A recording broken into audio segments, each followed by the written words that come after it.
What's up? What's up? What's up? What's up? This is your girl, Dr. B, the baggage handler with Tea and Truth with Karen Booth. Let's get going. So, what we have been doing this month is talking about self sabotage. So, we started July and we were talking about confidence. It's all about building confidence, y'all. It is all about building confidence. And so, we talked about confidence being the state of being certain. And when we say the state of being certain, I'm talking about being certain about who you are, what you should be doing. That's right. Who you are, what you should be doing. Be certain of what God's word says about you. Be certain of hearing what God has for you to do, right? And so, in order to build confidence, then you need to celebrate your wins. Because if you remember, we talked about building confidence means you have evidence plus acknowledgement will grow your confidence, right? So now in August, we are talking about stopping self sabotage. That's where we are. That is where we are. Uh-oh. And so we talked about,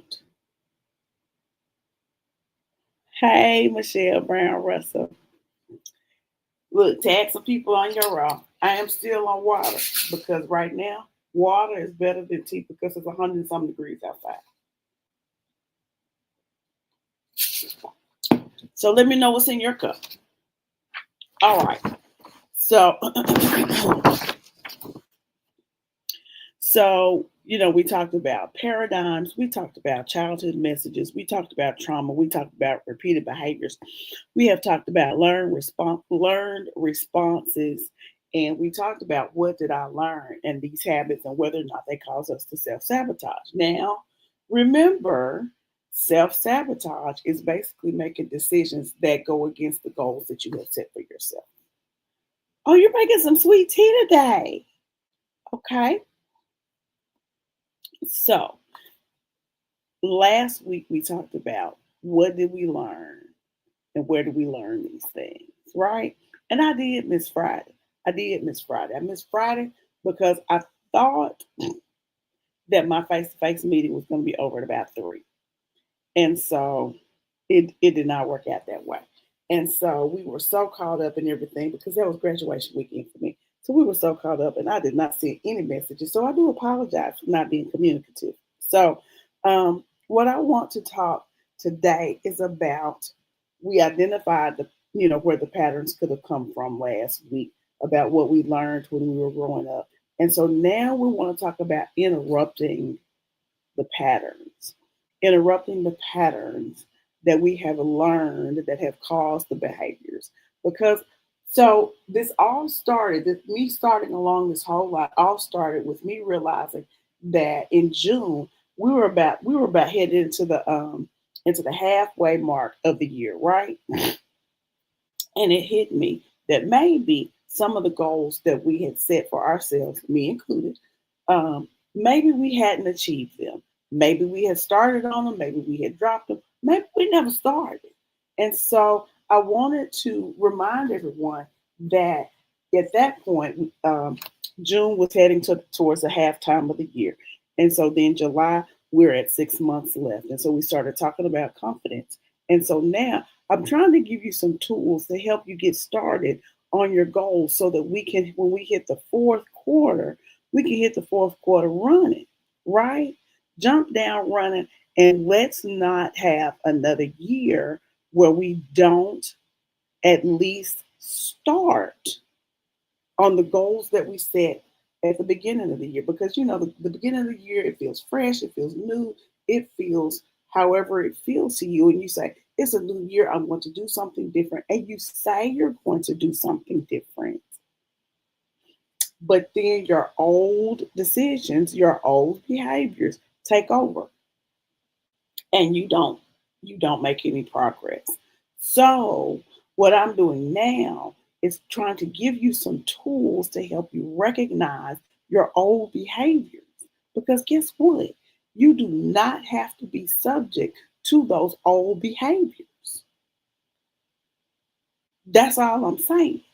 You do not have to be subject to those old behaviors, to those decisions that keep you doing the same things over again. Because maybe what you're doing isn't bad, but it doesn't have you where you would like to be. Maybe you make good money and you want to make better money. Maybe you don't make enough money, but you just used to that same crazy. Well, let's move you to a higher paying crazy. Okay? That's all I'm saying. That's all I'm saying. And sometimes what keeps us from going to the next level, because the fact of the matter is that whatever level you're on, there will be challenges. Whatever level you're on, life will continue to life. People will continue to people. Sometimes things just won't work out the way that you would like for them to do. So that's no reason for you to remain in the same spot. So where I want to go today is if self-sabotage is something we've learned and we've practiced repeatedly, then at some point we have to begin choosing a different response so we don't fall into the same cycles, right?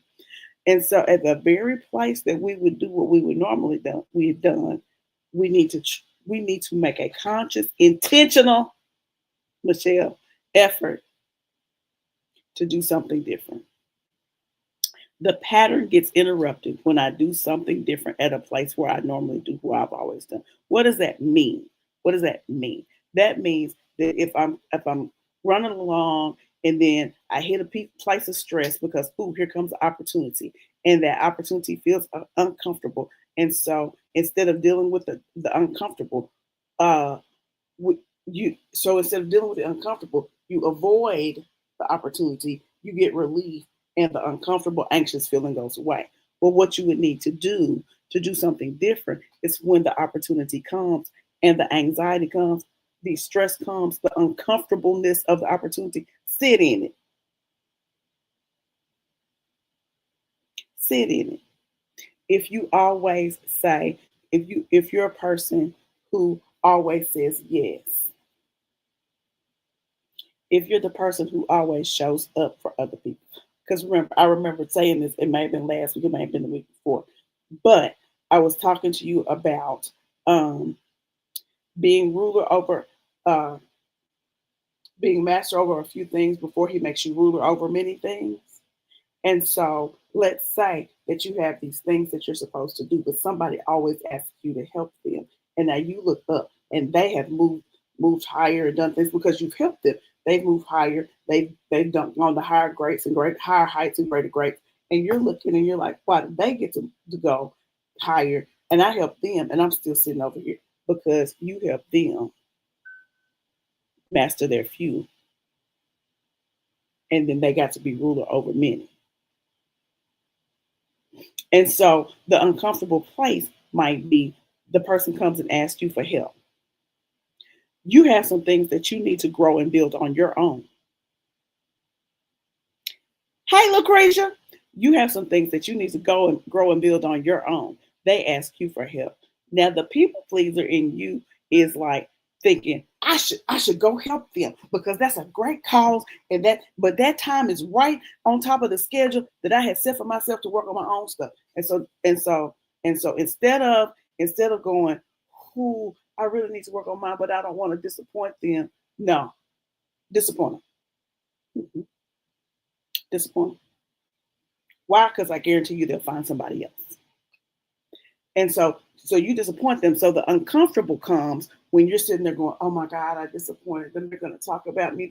Okay, so it's going to be either you think they're going to talk about you, which they may. You feel like you've disappointed them. Maybe you have, maybe you haven't. Maybe they had maybe you were the first person on the list to call because you always say yes. And they've got somebody else that will say yes.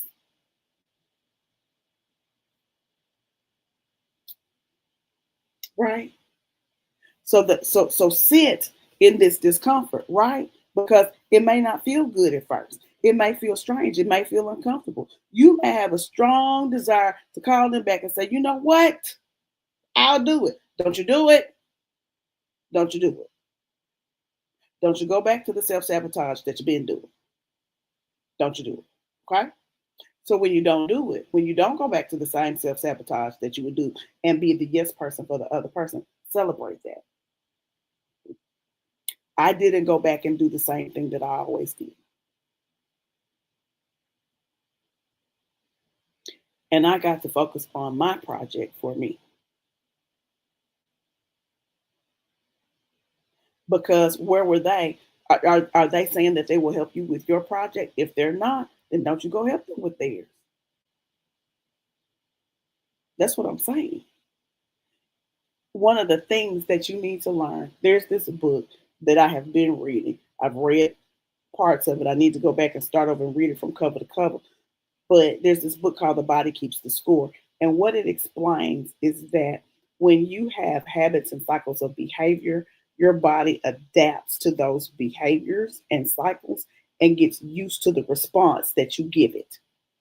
So if you always find relief from avoiding challenges and uncomfortable situations, then your body is going to expect you to do that continually. So when you don't do it, then your body's going to say at first, wait a minute, wait a minute, wait a minute. This is something different. That's why you feel anxious. That's why you feel like you should call them and say yes. That's why you feel that certain kind of weird way that you feel when you do something that is not your normal people pleasing, that is not your normal procrastinating, that is not your normal performance, that is not your normal push through, even though you might need a nap type of behavior.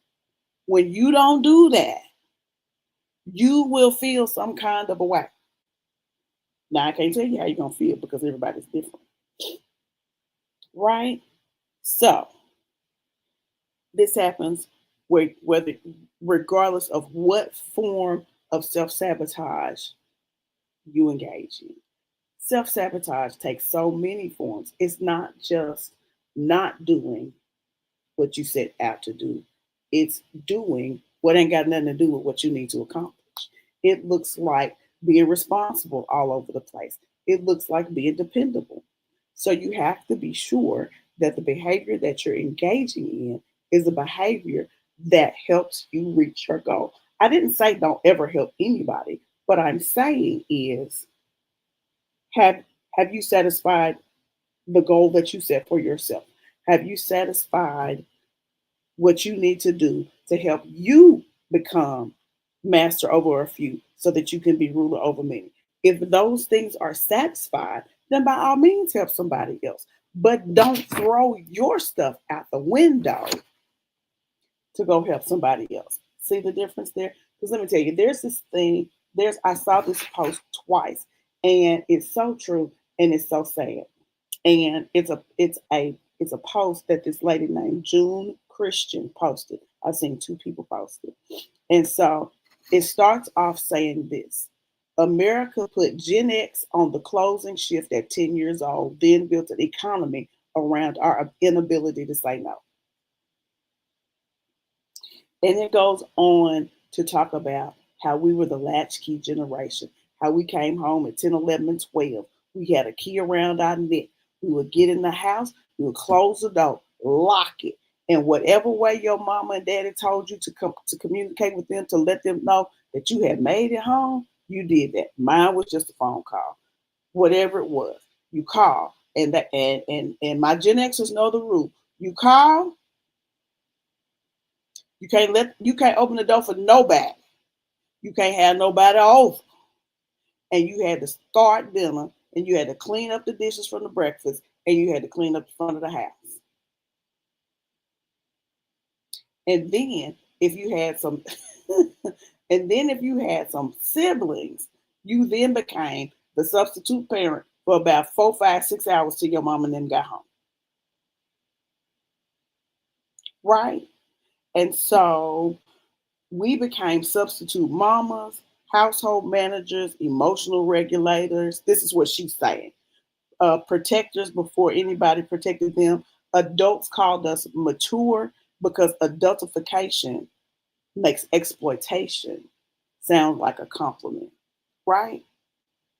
And so now so then, this is her. These are her words. This is Miss June Christian. She says, then America discovered what it had produced: an entire workforce trained to anticipate problems, suppress needs, absorb chaos, and keep working without adequate support. Does this sound familiar to anybody?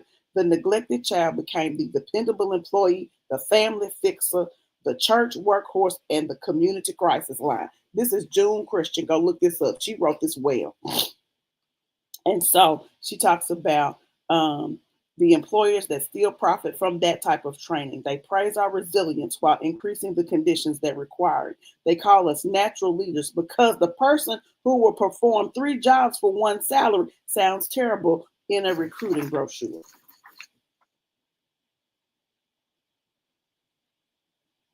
And somebody, this is still her, this is not me, this is Miss Christian. Somebody is already preparing to announce that we turned out fine. We didn't turn out fine. We turned into people who don't celebrate our wins. We turned into people who don't know how to build confidence. We turned into people who self sabotage. We turned into people who get overwhelmed because now we look at a whole thing. We look at a house that needs cleaning, and instead of seeing 5 separate things that we can break out into 5 separate goals, we see something that says, I'm overwhelmed. I can't do it all. I quit. And that is what I am here to help you do, is to build your confidence on your ability to do some things and to be confident in your ability to complete something without pushing through, without worrying yourself to death, without breaking down your nervous system, without killing your confidence. Now that's me. This is Miss June, she said over here. We became productive, hypervigilant, emotionally self-contained, and easy to exploit. We learned to associate love with usefulness. Well, listen, people of God. We learned to associate love with usefulness and rest with danger. Listen, people of God who got to be there at the church every time the church doors open.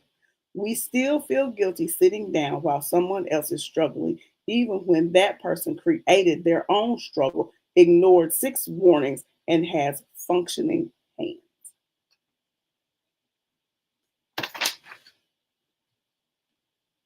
So now here I am. Now here I am telling you today to say no.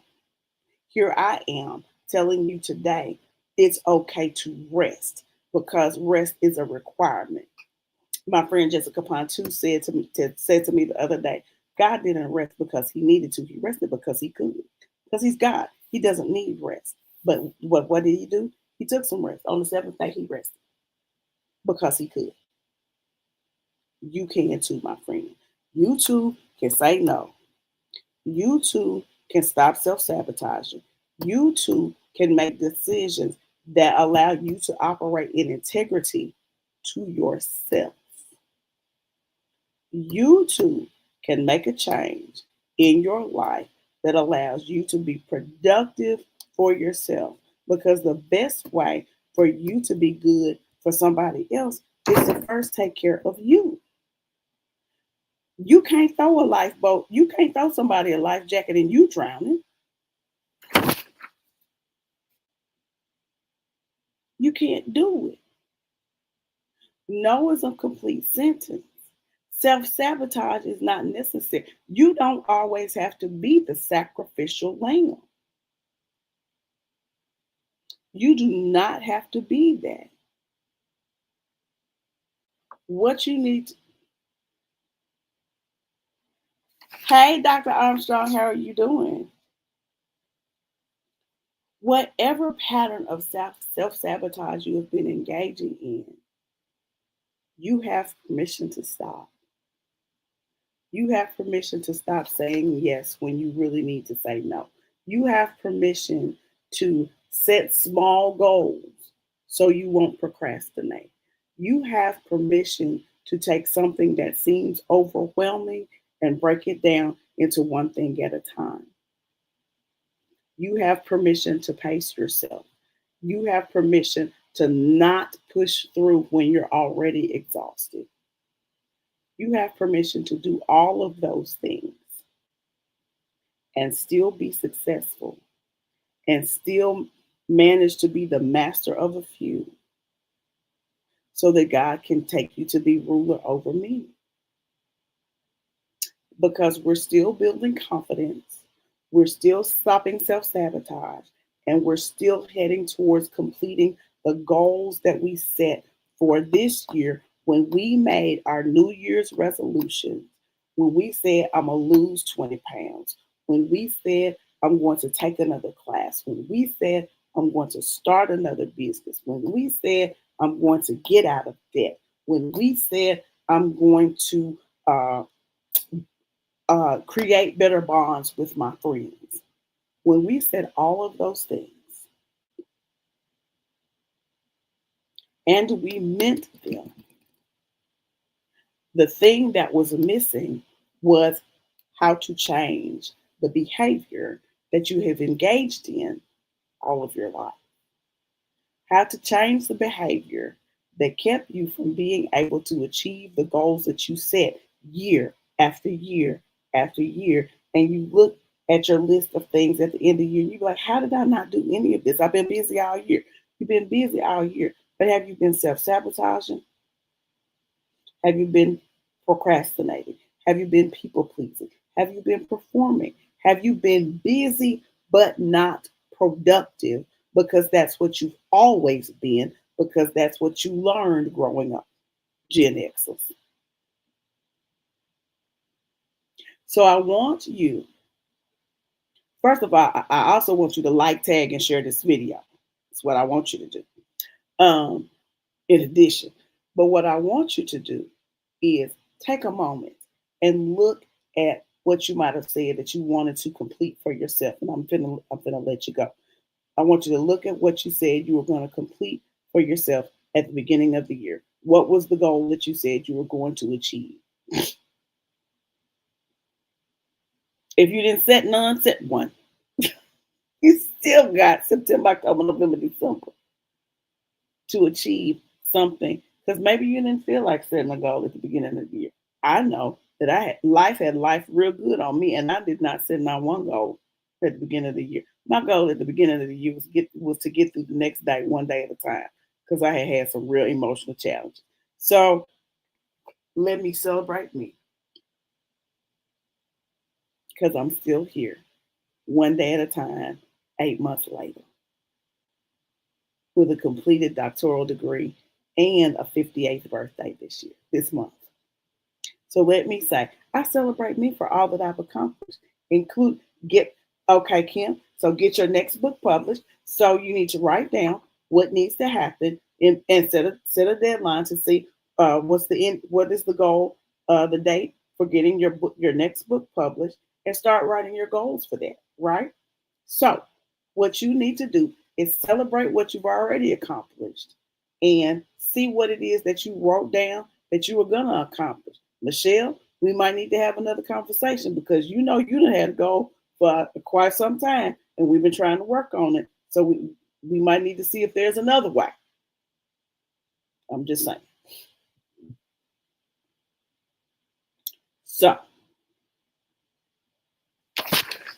we're going to choose some different responses.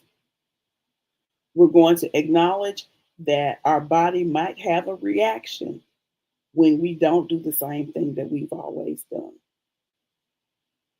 We're going to look at the Word of God and say, what does the Bible say about what I've been saying about myself?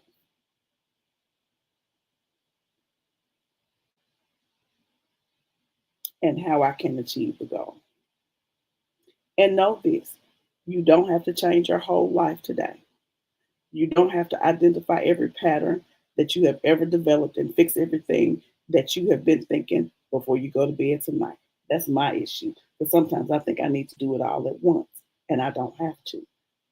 We need to interrupt one pattern, one different response, one different decision, one boundary. Keep one promise to yourself, one lie replaced with the truth. Then acknowledge it. That builds your confidence. And remember, if your body has become accustomed to the old response, the newest response will feel uncomfortable for a while. Give yourself the opportunity to practice something different. You're giving yourself new experiences. You're creating new evidence. You're showing yourself there's another way to respond. And every time you choose that new response, you are practicing the pattern that you actually want to live. So last week we talked about where did the pattern come from.